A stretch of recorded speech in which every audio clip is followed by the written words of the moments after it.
Magandang umaga mga ka-happy hour. Narito ang mga balita para sa MBC TV Network News Update 9 AM edition. Paglilipat kay Televangelist Apollo Quiboloy sa Pasig City Jail tuloy sa kabila ng pagkontra ng kampo nito. Tuloy ang paglilipat sa Televangelist na si Apollo Quiboloy sa Pasig City Jail buhat sa Philippine Heart Center sa Quezon City. Ito ay ayon kay PNP Public Information Office Chief Police Brigadier General Jean Fajardo, sa kabila ng paghahain ng motion for reconsideration ng kampo ni Quiboloy sa korte hinggil dito. Tapos na kasi ngayong araw ang pinalawig na medical forlock ni Quiboloy na nagsimula noong isang linggo. Magugunitang idinadahilan ng kampo ni Quiboloy ang usapin ng kalusugan sa pagtutol nito na mailipat ang pastor sa Pasig City Jail. Una rito, sinabi ng Bureau of Jail Management and Penology, makakasama nito sa selda ang nasa 35 persons deprived of liberty. Nasa 20 metro kwadrado lamang ang sukat ng bawat selda at nakakasya lamang para sa 5 preso.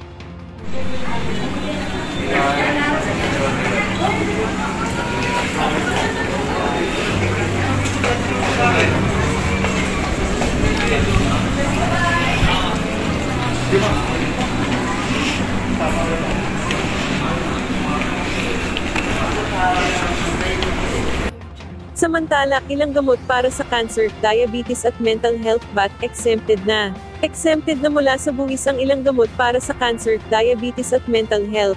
Ito ay ilang araw matapos lagdaan ng Create More Act.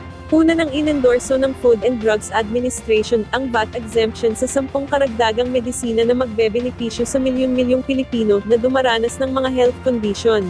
Kabilang sa mga gamot na exempted ay ang 2 medisina sa cancer, 2 sa diabetes, at 3 para sa mental illness. Ang naturang VAT exemption ng mga gamot ay naging epektibo agad pagka-issue ng FDA advisory noong November 22, at isinapubliko kahapon. Ang sakit nga na cancer, diabetes at hypertension ay ilan sa mga nangungunang dahilan ng pagkamatay sa Pilipinas, kung saan napakamahal ng halaga ng gamot para rito kaya't nagiging balakid ito para sa mga mahihirap na umiinda ng naturang mga sakit para bumili ng gamot. At yan ang mga balita para sa MBC TV Network News Update 9 AM edition. Abangan ang mga susunod na balitaan mamaya para sa 10 AM edition.